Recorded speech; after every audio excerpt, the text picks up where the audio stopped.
Alright, this video is for anyone who feels like they overly criticize themselves, or they're too harsh on themselves, they're too hard on themselves, they judge themselves too much. I've always been this type of person. I've always been kind of like a perfectionist type of person that I always want to little zoom in on my mistakes and put them under a microscope and just nitpick. And I realize that that's not the way to grow. That's not the best way to express your authenticity. That's not the best way to let your inner light shine through. And if you want to be successful at anything, that's not the best way. When I was in school, and I know this all comes back to school at the beginning of it, is that I was always that straight A type of student, and I would always get mad.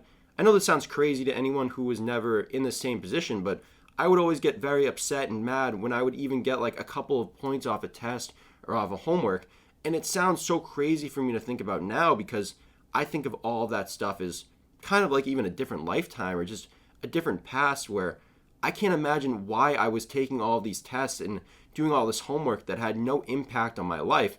Whole different rant, but this was kind of the core of where I started judging myself too much. You know, when you're a kid and you're just playing, and before you even get into school, you don't know what tests are, you don't fill in multiple choice bubbles, you don't really judge yourself that much. You kind of just freely express your authenticity. You freely express who you truly are, and you're very light. You're very light and playful. Then, once you get put into the school system, you start to become a little heavy, a little darker, a little more pessimistic, a little more realistic, if that's the right term to use. And this is an interesting analogy.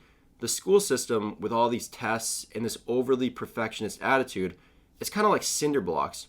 They tie cinder blocks around your legs, and they don't let you. It's kind of like shackles in the same way, but it's more like cinder blocks. Is you can still move, but you're a lot heavier in your expression.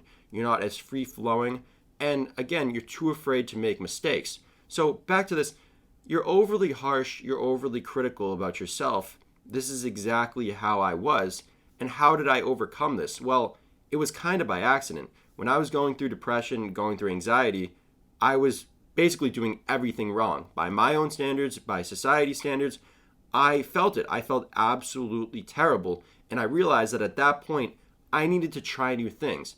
See, at that point in my life, I'd been very hesitant to try new things because I was afraid of failure. I was afraid, I guess this is where it all comes back to. I was afraid of failure. I was afraid of not being perfect at something.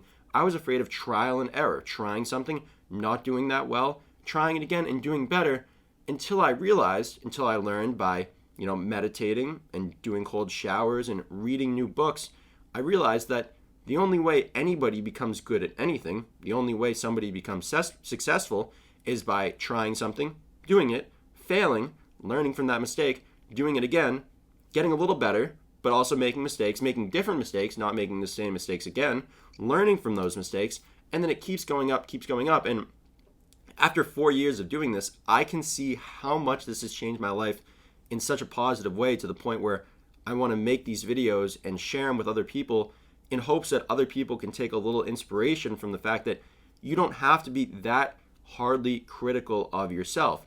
Of course, it's always good to be able to laugh at yourself. It's always good to be able to learn from your mistakes, but it's really all about the tone of your self-talk, the tonality of your self-talk. Are you attacking yourself? Are you saying, you should have done this better, I don't know why you didn't do that, and berating yourself? Like, that's the way I used to talk to myself. That kind of negative self-talk is kind of commonplace in our society, and I just thought that was normal. But then I kind of reframe it and now think about it with patience as part of a longer journey. So say one of my goals is to be able to meditate for 30 minutes every single day. Say one day I'm kind of lazy and I only meditate for 10 minutes. Back in the past, I didn't even meditate when I was so harshly critical about myself, so I can be able to laugh about that. But back in the past, I would get way too mad about myself, and I would take it way too seriously. I think that's another important lesson that I'm learning along this, is that I can't take everything way too seriously. I need to pick and fight the battles that actually matter. And one of the battles that actually matters for me, wow, it's crazy for me to realize that this is really the battle that actually matters to me. The battle that actually matters to me is learning just how to express myself, public speaking, communication skills. And I learned a lot from journaling and writing, but now I'm realizing that there's nothing more that I can learn than I can learn from just talking right into a camera or talking right in front of an audience, in front of a crowd. Sure, I'm not going to get any crowds to listen to what I'm saying at this point until I get a lot funnier, until I get better at stand-up, writing jokes, or maybe poetry, whatever it is. But I used to be way, way, way too critical about myself.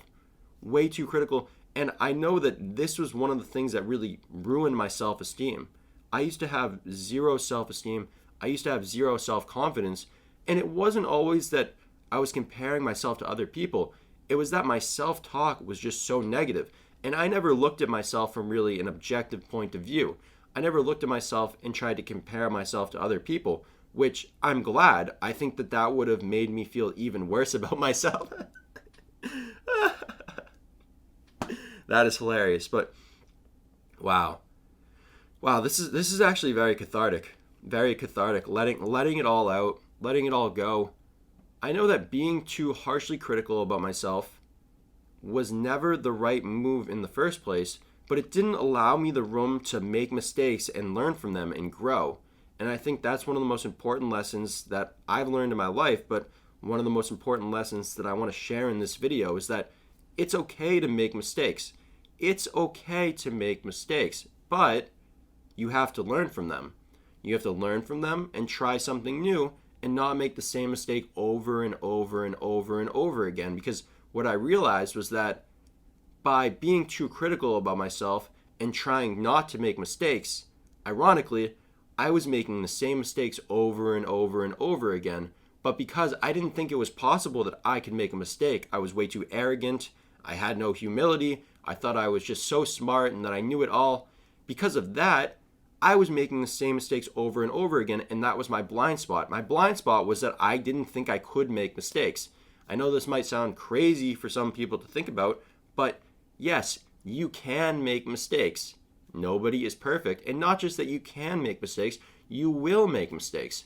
Is it better to just ignore them or pretend that they're not mistakes, or is it better to learn the lessons that you should learn from them in order to not make the same mistakes again? All right. Yeah, I mean, whew, wow. That was kind of just like getting a big weight off my chest. Kind of like unhooking the cinder blocks, earlier reference from this video. Getting very meta again. Earlier reference from this video is kind of just snipping off those cinder blocks. But if they're really cinder blocks, they're probably tied in a little tighter than that. But I think one of the things that I'm accomplishing with this video, in these videos, maybe this series is a 120-day series, is that I'm kind of making myself a little lighter. I know that goes along with the theme of let your inner light shine through, but if you think about cutting the cinder blocks, this analogy that there are cinder blocks tied to your feet, and you cut them, you're going to feel a lot lighter. You're going to feel like you're able to jump up to the sky. Well, if you feel like you're too critical, I hope you can just see this and realize that this isn't perfect, and I still did it anyways. Hopefully I'll still post it anyways, and realize that you can't always be perfect. But you can strive for perfection, but the only way, this is also a huge paradox. You can strive for perfection, but perfection is a path. Perfection is practice. You're always going to get better and better and better. And maybe perfection isn't an ultimate goal. Maybe perfection is kind of this path where you're learning from mistakes and going down and going up, and your overall trajectory is up. But people think of perfection as just a straight line. You're never getting any better. It's not perfection. Perfection is actually what happens when you make mistakes and learn from them, and then you have attained another level of perfection, a level of perfection. But in each level of perfection, it's going to go up for infinity. So there's always going to be a higher level of perfection. So whatever level, I know it's kind of cliche to say like you are perfect right now as you are. You are. But just because you're perfect right now as you are doesn't mean that you can't get better. Doesn't mean that you don't have flaws. Doesn't mean that you don't have insecurities. Doesn't mean that you don't have lessons that you can learn from, because we all have mistakes that we can learn from. Doesn't mean that we all aren't perfect. But that's the big distinction. The big distinction is that we can always reach a higher level of perfection by, again, learning from our mistakes kind of using them as stepping stones, if you think about it as like a staircase or a ladder or a mountain, is that these mistakes are things that we step on to climb higher up on the mountain.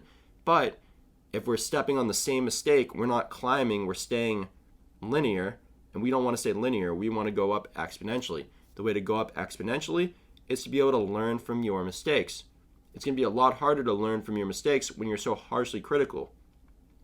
You kind of want to be, it really all comes down to your self-talk.